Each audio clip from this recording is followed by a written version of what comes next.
Mga ka-sports, hindi lang basta panalo sa Guam, kundi isang malakas na mensahe sa buong Asia.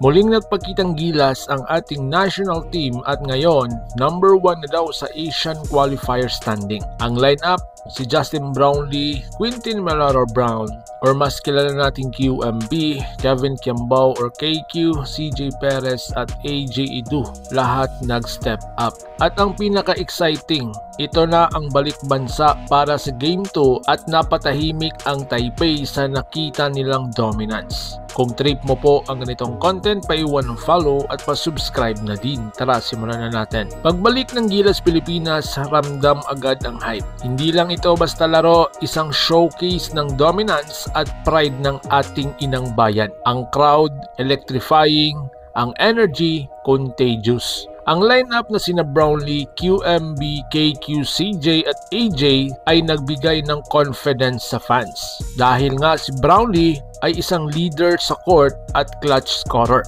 Habang si QMB naman bagong big man na may modern skills, rebound at defense powerhouse. Si KQ naman isang versatile forward, playmaker sa fast break. Si CJ Perez, hustler, instant scorer. Habang si AJ Edu, protector sa rim at board specialist. Mula simula, ramdam na walang puwang para sa pagkatalo. Dahil sa kanilang unang panalo mga ka-sports, ang Pilipinas ay officially number 1 daw sa standings ng Asian qualifiers. Hindi lang po ito number, simbolo ito ng galing at dominance ng Gilas sa Asia. Taipei na dating confident na wala daw ang yabang. Ang reaksyon sa social media, Gilas is very unstoppable. Analyst at fans, pare-pareho ang comment, huwag na kayong mag-underestimate sa Gilas Pilipinas. At ito mga ka-sports ang mga star players in detail. Kay Justin Brownlee or JB, isang clutch play sa mid-range at atake sa rim, pinuno ang fast break at nag-set up ng teammates. Energy leader, laging nagpakita ng heart. Pangalawa si Quintin Millero-Brown or mas kilala nating QMB,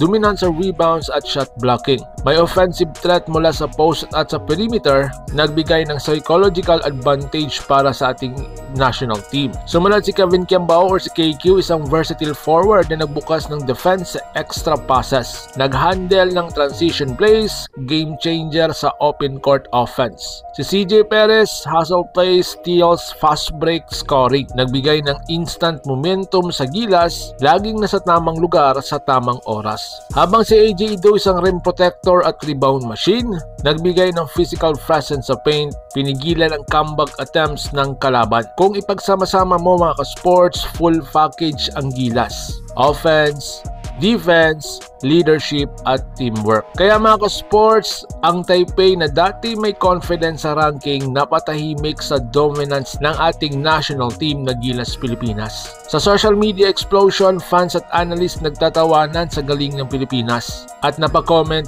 Gilas walang kapantay.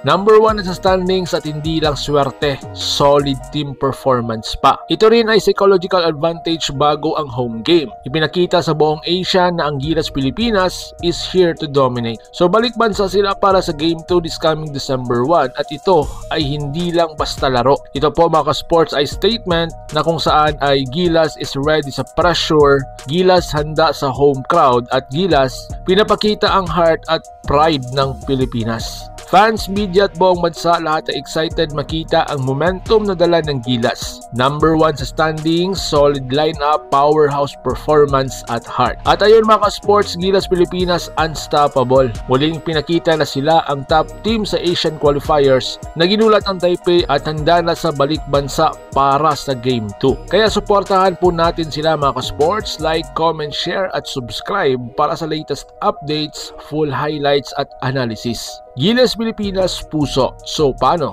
Ingat po kayo.